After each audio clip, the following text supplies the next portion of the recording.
Welcome friends.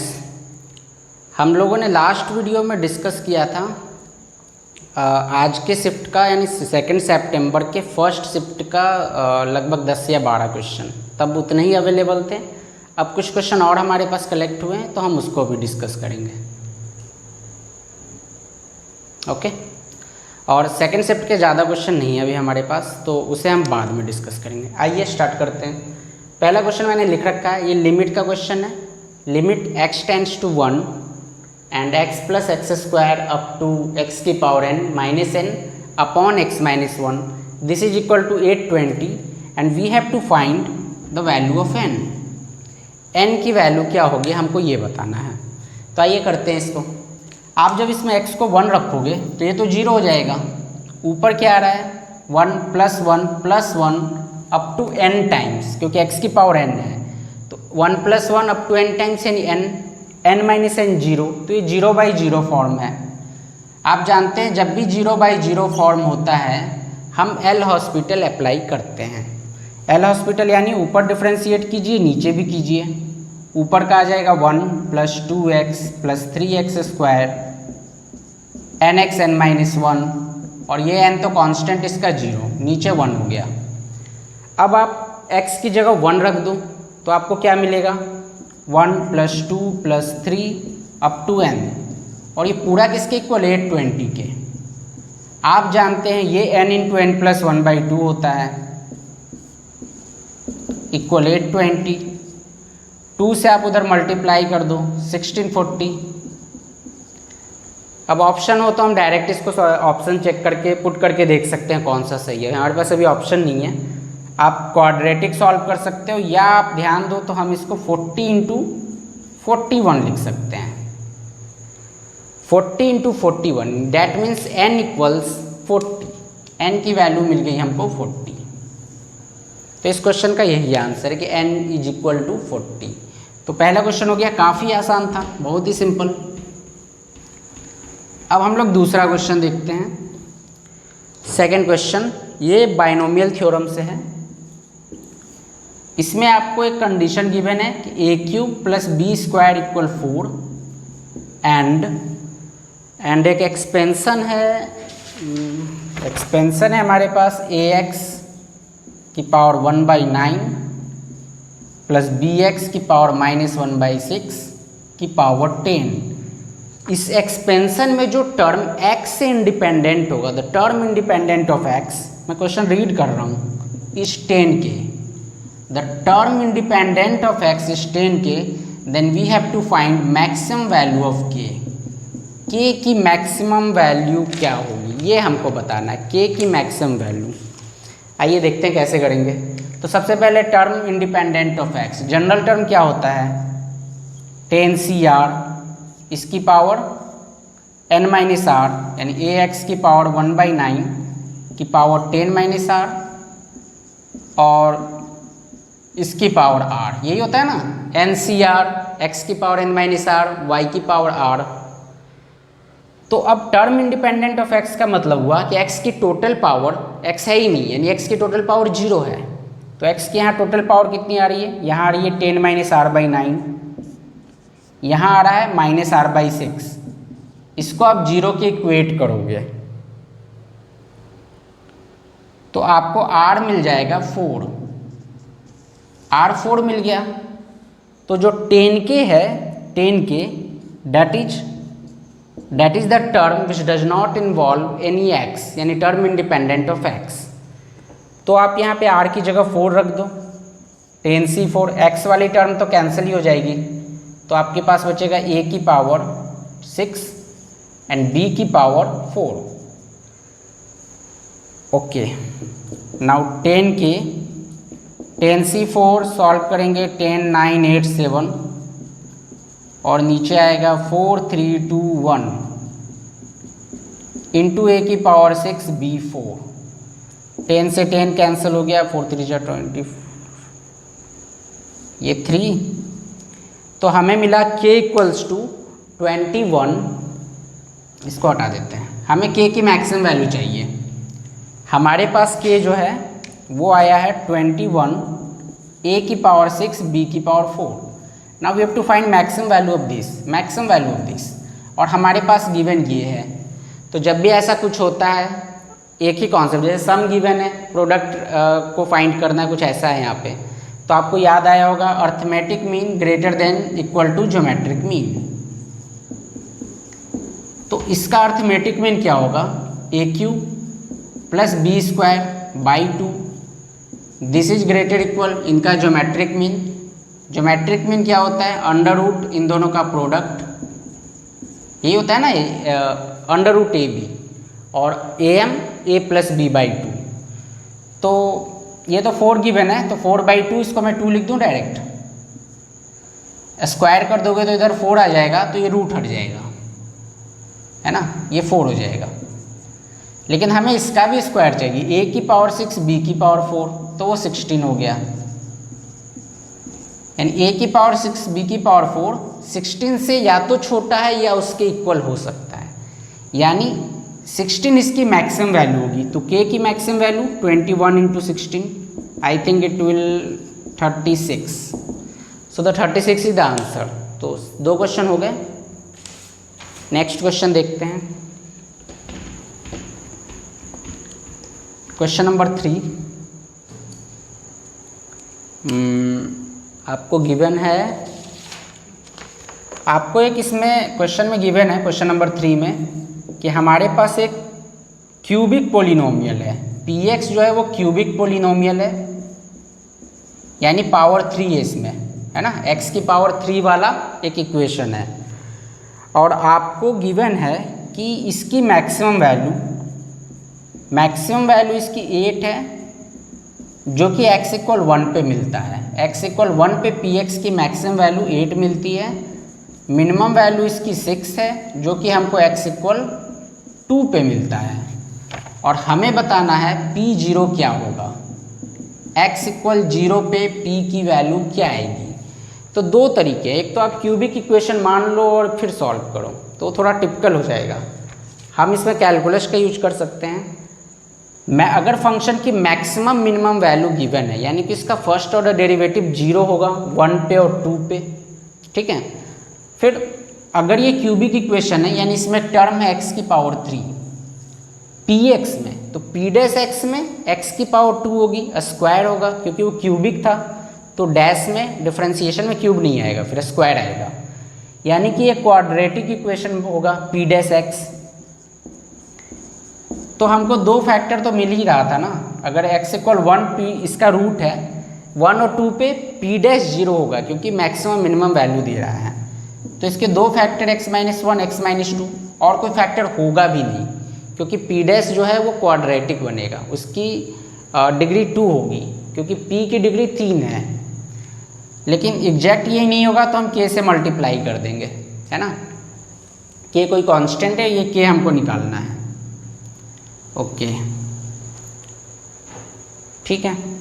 इसको multiply कर दिया तो ये हो गया x square minus 3x plus 2। अब Px निकालने के लिए P डैश x पता हो तो Px कैसे निकालेंगे, इंटीग्रेशन से, तो ये हो गया K, चल नहीं रहा, चलिए यहाँ लिख देते हैं Px K x³ minus 3x square by 2, K तो बाहर ही रहेगा, प्लस 2x, इंटीग्रेशन कर रहे हैं तो कांस्टेंट c तो आएगा ही आएगा, ओके। अब आप ध्यान से देखो, आपको P0 चाहिए, जब आप x को 0 रख दोगे तो सिर्फ c बचेगा, यानी P0 हो गया c, और ये c हमको फाइंड करना है। चलिए, अब हमें क्या गिवन है कि x इक्वल 1 पे इस फंक्शन की वैल्यू 8 है, x इक्वल 2 पे इस फंक्शन की वैल्यू 6 है, तो ये तो आप कर सकते हैं।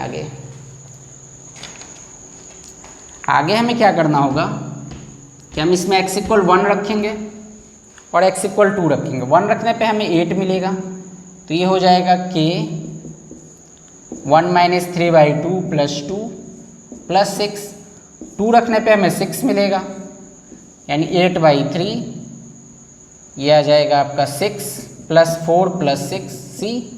अब इन 2 इक्वेशन है, 2 वेरिएबल है, तो हम C फाइंड कर सकते हैं ना, तो यहाँ से आप C फाइंड कर लेंगे, वही आपका P0 होगा, आप K एलिमिनेट कर देना। चलिए, ये क्वेश्चन हो गया। 3 क्वेश्चन हो गए, फटाफट हुए हैं। अब हम लोग चौथा क्वेश्चन देखते हैं। एक प्लेन की इक्वेशन आपको फाइंड करनी है। कंडीशन गिवन है कि प्लेन जो है, मैं शॉर्टकट में लिख रहा हूँ question. A plane passing through the point 2 1 2, 2 1 2 से प्लेन पास हो रहा है और 1 2 1 से भी पास हो रहा है। This plane is passing through 2 points 2 1 2 and 1 2 1 and parallel to a line, parallel to a line. Line क्या गिवन है आपको? लाइन गिवन था कुछ ऐसा, 2x equal 3y and z equal 1, ये लाइन था। ओके, यहाँ डाटा पूरा कंप्लीट नहीं है। अब हमको बताना है इक्वेशन ऑफ प्लेन। तो पहले आपको पता होगा equation of plane passing through a point is given by a into x minus x1, मान लो ये पॉइंट ले लेते हैं, plus b into y minus y1 plus c into z minus z1। ठीक है, ये ABC क्या होता है? Direction ratio of normal to the plane. Now 1 2 1 will also satisfy this plane, क्योंकि वो प्लेन उससे भी पास हो रहा है, इस पॉइंट से भी। तो यहाँ 1 2 1 रख देते हैं। तो आगे आपको minus a plus b and minus c। एक बात ये हुई, अब एक प्लेन के पैरेलल लाइन है, यानी प्लेन का नॉर्मल और लाइन परपेंडिकुलर है, और ये जो डायरेक्शन रेशियो है ABC, ये प्लेन का नहीं होता, ये नॉर्मल का ही होता है। अब एक नॉर्मल और एक लाइन परपेंडिकुलर है, यानी उनके डायरेक्शन रेशियोज का डॉट प्रोडक्ट 0 होगा। तो इस लाइन का हमको डायरेक्शन रेशियो चाहिए। अब ये लाइन भी थोड़ा स्टाइल में लिखा हुआ है, तो इसको आप पहले ऐसे कर दो, x/3 y/2। ये अलग से दिया हुआ है, तो अलग से वालों को इधर लाएंगे, डिवाइड में हम 0 लिखेंगे क्योंकि वो अलग था, वो z के पैरेलल है, तो xy सब 0 होगा उसका। तो 3 2 0 इसका डायरेक्शन रेशियो, ABC प्लेन का डायरेक्शन रेशियो, यानी 3a plus 2b plus 0c, 0c यानी 0। अब मैं नहीं करूँगा इसको, आप 1 और 2 को सॉल्व करेंगे तो आपको ABC मिलेगा। सॉल्व कैसे करेंगे? कहोगे कि 3 वेरिएबल है और इक्वेशन 2 है, तो इसको हम सॉल्व करते हैं क्रॉस मल्टीप्लिकेशन टेक्निक से। लाओ कर ही देते हैं। कैसे करेंगे? यहाँ a लिख दीजिए, यहाँ माइनस b लिख दीजिए, यहाँ c लिख दीजिए। ओके, अब a वाले को छुपा लो, बचा क्या? 1, कोफिशिएंट देखना है, 1 माइनस 1, यहाँ 2 0, ये डिटर्मिनेंट है 2 इंटू 2 का। अब b वाले को छुपा लेंगे, -1 -1 3 0, और c वाले को छिपा लेंगे तो -1 1 3 2। ये हमको ABC यहाँ से मिल जाएगा। ये हो गया a/2 माइनस b/3, तो -3, एंड c/-2 -3 -5। मान लो इसको लैम्डा, तो a आपको 2 lambda, b -3 lambda, c -5 lambda. Equation में रखोगे जो हमने a into x minus x1 करके इक्वेशन लिखा था, फिर वो लैम्डा गायब हो जाएगा, तो बस यही रह जाएगा। ठीक है, तो ये आप कर सकते हैं आगे। तो क्वेश्चन नंबर 4 हो गया। अब we will see question number 5।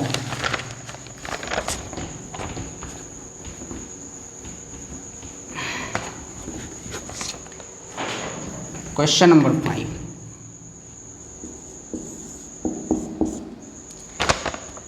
हाँ, इस क्वेश्चन में आपको कह रहा है आपको एक इलिप्स गिवन है, x²/4 plus y²/9 is less than equal to 1। देख लो x² के नीचे छोटा है, और एक और फंक्शन ऐसा गिवन है 3 mod x plus 2 mod y less than equal to 6। सबसे पहले तो अभी हमें करना क्या है, हमें एरिया निकालना है। इन दोनों जो रीजन बनेगा, ये जो एरिया बाउंड करेगा, वो फाइंड करना है। तो ऐसे में सबसे पहले डायग्राम, x² के नीचे छोटा है,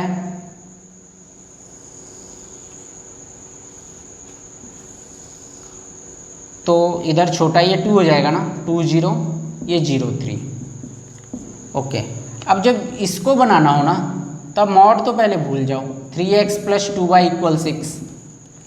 y को जो रखा है 0 तो x2 मिल रहा है, x को रखा है 0 तो y3 मिल रहा है, नहीं यही लाइन हो गई है, ठीक है, यहीं से पास हो रही है। अब मॉड लगाएंगे ना तो सेम चारों क्वाड्रेंट में सिमिलर आप बना दीजिए, ये हमेशा स्क्वायर देगा, क्योंकि जब आप एक बार x पॉजिटिव होगा, एक बार y पॉजिटिव होगा, एक बार दोनों ही नेगेटिव होंगे, तो ऐसे करके आपका ये स्क्वायर बन जाता है, ये ग्रेटर इक्वल है। अब देखो एरिया कौन सा चाहिए, इससे तो ग्रेटर यानी दिस वन है ना, और इलिप्स का तो इंटीरियर चाहिए क्योंकि लेस देन लिखा हुआ है। तो इलिप्स का एरिया माइनस में अगर ये स्क्वायर का एरिया कर दूं, इलिप्स का एरिया माइनस स्क्वायर का एरिया, तो ये जो शेडेड पोर्शन है चारों ओर का वो हमें मिल जाएगा। इलिप्स का एरिया क्या होता है, पाई ए बी, ए कितना है 2 और ये है 3, माइनस एक ट्राइंगल का निकाल के 4 से मल्टीप्लाई कर दें तो ये पूरा स्क्वायर मिल जाएगा हमें, यानी पाई ए बी माइनस 4 टाइम्स ए और बी हमारा 2 और 3 है, pi into 2 into 3 minus 4 half 2 into 3, यही हमारा आंसर हो गया। काफ़ी सिंपल था। चलिए 5 सवाल हो गए। ओके, क्वेश्चन है हमारे पास, sum of 3 positive consecutive terms, positive and consecutive terms of a GP is S and their product is 27, find minimum value of S. तो पॉजिटिव है कॉन्जिक्यूटिव है, चलिए, और प्रोडक्ट जब भी हो जीपी में तो आप टर्म्स लिया करो ए बाई आर, ए आर, इनका प्रोडक्ट 27 है, आर से आर कैंसिल हो जाएगा, ए आपको मिल जाएगा 3। अब हमको इसका सम जो कि आ रहा है, इन तीनों को ऐड कीजिए, एस जो है क्या, इनका सम, और ए की जगह 3 रख देंगे हम, 3 by r plus 3 r, 3 common ले लिया तो ये हो गया r plus 1 by r plus 1। अब इसकी मिनिमम वैल्यू चाहिए, इस एस की हमको मिनिमम वैल्यू फाइंड करना है। तो फिर A M greater equal G M का कॉन्सेप्ट लगा देते हैं, R plus 1 by R upon 2 is greater equal R into 1 by R, है ना। अर्थमेटिक मीन क्या होता है, A plus B by 2, geometric mean under root A B. तो आपको क्या मिला 1, तो ये हो गया 2, है ना, ये हो गया 2, ये 1 हो गया, फिर ये 2 इधर मल्टीप्लाई, तो r plus 1 by r greater है या इक्वल है 2 से, यानी मिनिमम वैल्यू इसकी 2 हो गई, तो ये 2 इसकी जगह रख दिया, तो 2 प्लस 1 3, यानी s की मिनिमम वैल्यू हो गई 9, s की मिनिमम वैल्यू हो गई 9। तो काफ़ी इजी क्वेश्चन था। चलिए, डाटा को चेंज हो सकता है। Okay, next question is from complex number. This question is 1 plus sign 2 pi by 9 plus iota cos 2 pi by 9, और नीचे इसी में माइनस लगा हुआ होगा, 1 plus sign 2 pi by 9 minus iota cos 2 pi by 9 की पावर 3। बाइनोमियल वाली feeling तो आ रही होगी, सॉरी डिमाइवर्स थ्योरम वाली, लेकिन पहले साइन कॉस बहुत ज़्यादा है। आप एक फॉर्मूला ट्रिग्नोमेट्री का जानते होंगे, 1 plus cos theta 2 cos square theta by 2 sine theta 2 sine theta by 2 cos theta by 2। ऐसे क्वेश्चन में काफ़ी काम आता है, लेकिन 1 प्लस साइन होता तब ना, यहाँ तो कॉस है, तो कोई बात नहीं। आप सबसे पहले तो इसको रेडियन में आपको बुरा लग रहा है तो पाई को 180 रखोगे तो ये 40 हो जाएगा, है ना, ये भी आपका 40 हो जाएगा, ये सब 40 हो गया, डिग्री में कर दिया मैंने। अब साइन 40 को तो हम कॉस 50 लिख ही सकते हैं ना, 90 minus 40, 90 minus theta cos theta, तो ये हो गया कॉस 50। लो, जो आपको चाहिए था वो हमने ला के दे दिया, ये हो गया कॉस 50, इसको बना दिया साइन 50, और ये हो गया sign 50।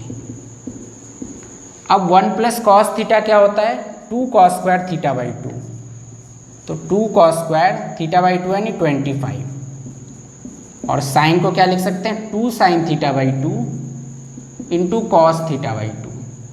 Okay, same in denominator 2 cos square theta minus iota 2 sine theta by 2 cos theta by 2 power 3 है। अब हम यहाँ से 2 कॉमन लेंगे, 2 कॉस 25 ऊपर भी नीचे भी। यहाँ क्या मिलेगा हमको, कॉस 25 प्लस आई साइन 25 अपॉन, क्या था ये, ठीक है देखते हैं। 25 से नहीं घबराना है, आगे कुछ ना कुछ अच्छा होगा। आई साइन 25 इसकी पावर 3।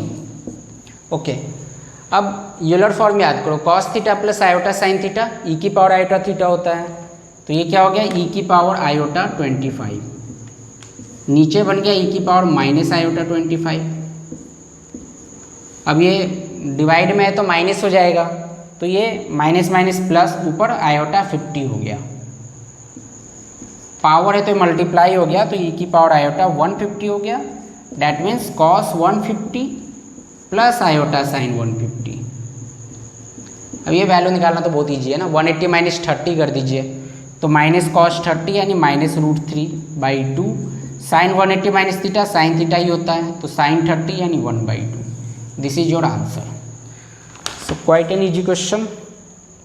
अगर आपको ट्रिग्नोमेट्री और ये सारा कॉन्सेप्ट लगाना आता है तो। चलिए नेक्स्ट क्वेश्चन है हमारा, कौन सा बच गया, या एक लाइन है x प्लस 2y इक्वल 1।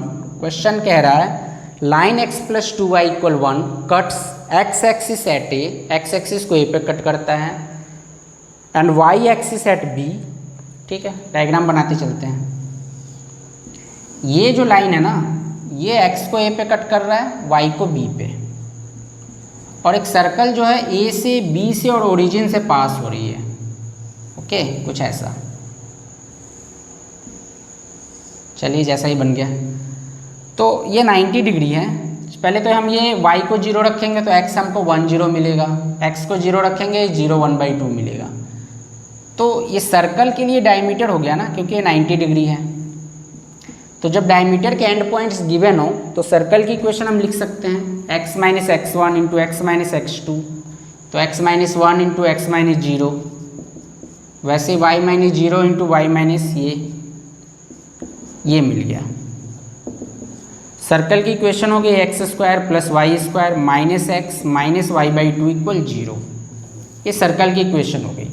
अभी कह रहा है ओरिजिन पे आप एक टेंजेंट ड्रॉ कीजिए, ओरिजिन पे एक टेंजेंट ड्रॉ कीजिए, और फिर ये वाला इससे परपेंडिकुलर डालो, ए से डालो। मान लो ये P1 लेंथ है, ये P2 लेंथ है, तो इन दोनों परपेंडिकुलर्स का सम क्या होगा। यानी सर्कल की इक्वेशन मिल गई, टेंजेंट की इक्वेशन चाहिए जो कि ओरिजिन पे हो, है ना। ओरिजिन अगर पॉइंट ऑफ कांटेक्ट है तो टेंजेंट क्या होगा। आप जानते हो सर्कल में टेंजेंट की इक्वेशन होती है x x1 plus y1 plus g into x plus x1 plus f into y plus y1 plus c equal 0। Okay, ये हमें पता है। तो यहाँ तो c तो 0 है ही, g क्या हो जाएगा 2gx, यानी g हो जाएगा -½ f हो जाएगा -1/4 और c हमारा 0 है। x1 y1 भी हमें ओरिजिन लेना है 0 0।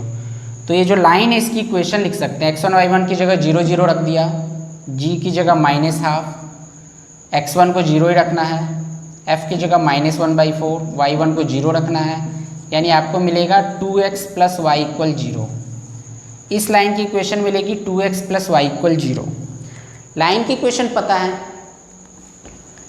और दो पॉइंट हमको पता है, 0½ से इस पे परपेंडिकुलर, लेंथ ऑफ परपेंडिकुलर का फॉर्मूला ax1 प्लस by1, और c तो है ही नहीं इसमें, अपॉन अंडर रूट क्या हो जाता है, जानते हो ना आप लेंथ ऑफ परपेंडिकुलर का formula, ax1 plus by1 plus c, यानी क्या हो जाएगा 0½ से इस पे डालना है, यहाँ लिखते हैं 0 plus half upon under root 5 है ना, 2 स्क्वायर प्लस 1 स्क्वायर रूट 5। ये तो b से इस पर परपेंडिकुलर हो गया, ax1 plus by1 plus c मैं लिख देता हूँ। चलिए यहाँ लिख देते हैं। अगर कोई पॉइंट है x1 y1, इससे हम इस पर परपेंडिकुलर ड्रॉ करते हैं x plus B Y plus C equal 0 पे, तो ये जो लेंथ आती है वो आता है ax1 plus by1 plus c upon under root a square plus b square. यानी आप स्ट्रेट लाइन की इक्वेशन में उस पॉइंट को रख दीजिए जिससे आप लेंथ ऑफ परपेंडिकुलर निकाल रहे हैं, ओके, और फिर under root a square plus b square कर दो। तो वही मैंने 0 हाफ रखा, तो हाफ बाई और इनका स्क्वायर। अब इससे डालेंगे x की जगह 1, y की जगह 0 अपॉन रूट 5। तो ये आप सम जोड़ लो, पॉजिटिव ही लेना है मॉडुलस से, और प्लस आ भी रहा है। तो 8th क्वेश्चन हो गया। 9 ही क्वेश्चन है मेरे पास, आखिरी क्वेश्चन है। आखिरी क्वेश्चन है कहाँ? ओके, यहाँ छुपा हुआ है।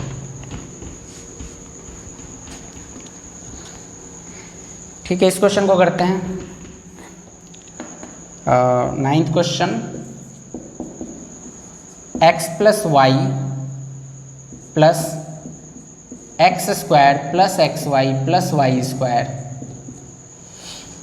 Plus x cube plus x square y plus x y square plus y cube, ये डॉट डॉट ये चल रहा है। अब इसका हमें सम बताना, इनफाइनाइट सीरीज है, ओके।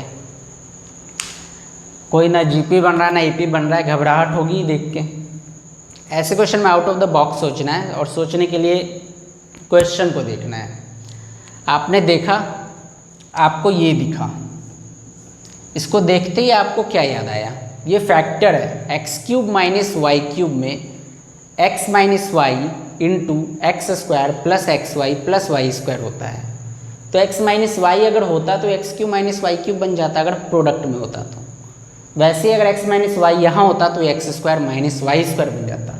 तो नहीं है तो क्या हुआ, मल्टीप्लाई कर दो, और मल्टीप्लाई किया तो डिवाइड भी कर दो, यानी 1/x माइनस वाई आपने मल्टीप्लाई किया, क्योंकि मल्टीप्लाई और डिवाइड फ्री फोकट में नहीं होता, मल्टीप्लाई करेंगे तो डिवाइड भी करना होगा। इससे किया तो ये आया, इससे किया तो x cube minus Y cube आया। अब पैटर्न बन गया तो आप समझ ही सकते हो बिना मल्टीप्लाई किए हुए कि x4 माइनस y4 बनेगा, एंड सो ऑन होता जाएगा, ओके। अब आप ध्यान से देखिए क्या बना हमारा, x square x cube x4, एक जीपी की सीरीज बनी, और ये इनफाइनाइट जीपी है जिसका सम होता है a by 1 minus r is common ratio. तो कॉमन रेशियो क्या आ रहा है? x। तो ये हो गया X square by 1 minus X. Similarly Y square वाली series Y square by 1 minus Y. अब इसको सिंप्लीफाई करना और ऑप्शंस के अकॉर्डिंग आपको टिक करना है। तो मैंने शायद टोटल 20 प्लस क्वेश्चन आपको इन 2 वीडियोज में कराए हैं, और हम अब कोशिश करेंगे कि हम पार्ट 2 जो शिफ्ट 2 आज का उसका क्वेश्चन कलेक्ट करके आपको उसका भी सोल्यूशन दे दें। तो और अगर आपके पास कोई क्वेश्चन हो तो आप कमेंट में डालें, किसी क्वेश्चन का कोई डाटा चेंज है या कुछ भी है तो वो भी आप कमेंट में लिख सकते हैं। प्लस अगर जिनके पेपर हो चुके हैं वो एडवांस के लिए भी मेरे चैनल पे मेरे काफ़ी वीडियोज़ मैंने डाल रखे हैं प्रीवियस ईयर सोल्यूशंस के, आप उसको देख सकते हैं। और जिनके नहीं हुए हैं वो इन वीडियो से सीखिए, and wish you all the best. Thanks for watching.